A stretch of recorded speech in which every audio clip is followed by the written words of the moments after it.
Hello everyone, I hope you all are good. So आज हम India and Oman के relation के बारे में पढ़ेंगे कि दोनों कंट्रीज़ के बीच किस तरह के रिलेशन हैं। बेसिकली आज की वीडियो में इकोनॉमिक टाइज की बात करेंगे कि दोनों कंट्रीज़ के बीच में इकोनॉमिक रिलेशन किस तरह के हैं, तो इसके बारे में बात की जाएगी।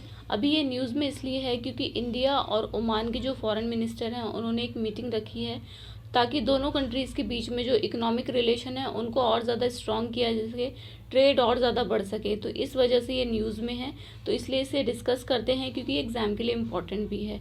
तो इंडिया और जो ओमान का जो बायलैटरल ट्रेड है, दोनों कंट्रीज़ के बीच में जो ट्रेड है वो 82% बढ़ा है। 82% वो इंक्रीज़ हुआ है 2021-22 में, और कोशिश है कि इसको और ज़्यादा बढ़ाना है। दोनों कंट्रीज़ के बीच में जो ट्रेड है उसको और ज़्यादा इंक्रीज़ करना है। तो ये जो मीटिंग है इसका जो मेन फोकस है वो दोनों कंट्रीज़ के इकोनॉमिक टाइज़ के ऊपर है कि कैसे दोनों कंट्रीज़ के बीच में इकोनॉमिक टाइज़ को और ज़्यादा स्ट्रॉन्ग करना है।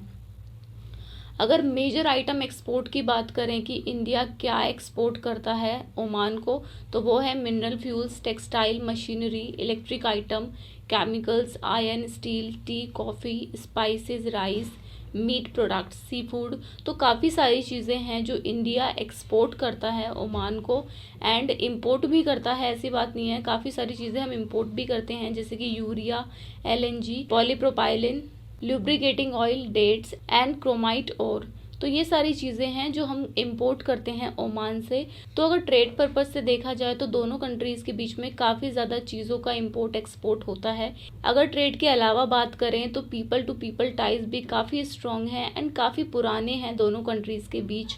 ओमान में जो है इंडिया के काफ़ी सारे लोग रहते हैं, तो एक अच्छी खासी कम्युनिटी जो है वो ओमान में रहती है, और इंडिया जो है वो एक काफ़ी इम्पॉर्टेंट ट्रेडिंग पार्टनर है ओमान का। अगर पॉलिटिकली बात करें तो ओमान जो है वो सपोर्ट करता है इंडिया को। जब भी India United nation security council में परमानेंट मेंबरशिप की बात करता है तो ओमान का उसे पूरा सपोर्ट मिलता है यूएनएससी में। तो ये काफ़ी इम्पॉर्टेंट बात है क्योंकि चाइना हो गया, पाकिस्तान हो गया, ये जो हमारी जो नेबर कंट्रीज़ हैं इनका सपोर्ट नहीं मिलता है इंडिया को यूनाइटेड नेशन सिक्योरिटी काउंसिल में जब भी परमानेंट मेंबरशिप की बात आती है, लेकिन ओमान का सपोर्ट मिलता है। तो ये काफ़ी बड़ी बात है इंडिया के लिए। इंडिया जो है वो ओमान के टॉप ट्रेडिंग पार्टनर्स में एक है, यानी कि ओमान के लिए इंडिया काफ़ी एक इम्पॉर्टेंट ट्रेडिंग पार्टनर है। इंडिया जो है वो थर्ड लार्जेस्ट है अगर यूएई एंड चाइना के बात करें तो उसके इंपोर्ट में, यानी कि इंडिया भी जो है वो काफ़ी ज़्यादा इंपोर्ट करता है ओमान से, और थर्ड लार्जेस्ट मार्केट है after UAE and Saudi Arabia for its non oil export. तो जो नॉन ऑयल एक्सपोर्ट होता है उसके लिए भी इंडिया जो है वो ओमान के लिए काफ़ी ज़्यादा इम्पोर्टेंट है।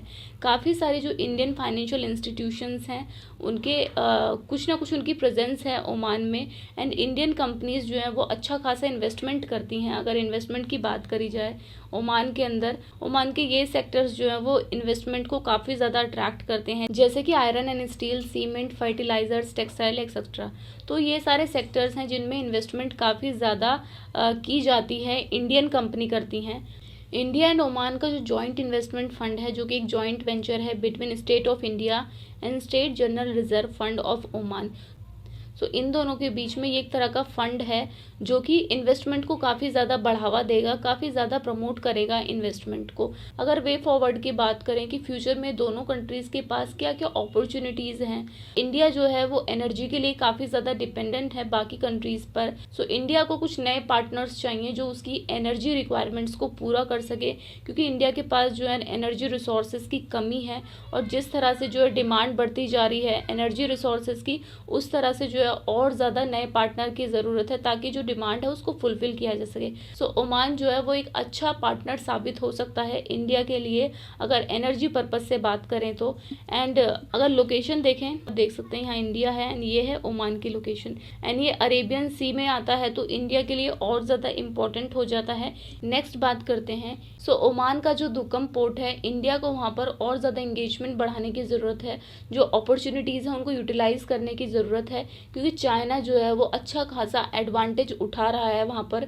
तो ये इंडिया को और ज़्यादा इंगेजमेंट बढ़ाने की ज़रूरत है। तो दोनों कंट्रीज़ की अगर बात करें तो दोनों कंट्रीज़ को और ज़्यादा जो है क्लोज आने की ज़रूरत है, ताकि और ज़्यादा जो है डेप्थ में जाके रिलेशंस बिल्ड हो सकें। एंड जो इंडो पैसिफिक विजन है western and southern part of Indian ocean में, तो उसको और ज़्यादा बूस्ट मिल सके, वो और ज़्यादा स्ट्रांग हो सके, और जो इंडियन ओशियन की कंट्रीज़ हैं उनके साथ एक अच्छे रिलेशन बिल्ड हो सके।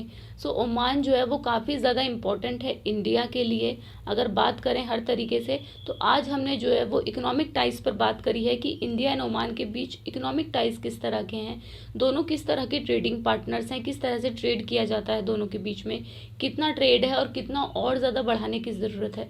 तो ओमान और इंडिया के जो है काफ़ी अच्छे रिलेशन है, बट येस अभी बहुत ज़्यादा अपॉर्चुनिटीज़ हैं इंडिया के लिए एंड ओमान के लिए भी। दोनों कंट्रीज़ और ज़्यादा एक दूसरे के साथ इकोनॉमिक टाइज को स्ट्रॉन्ग कर सकती हैं।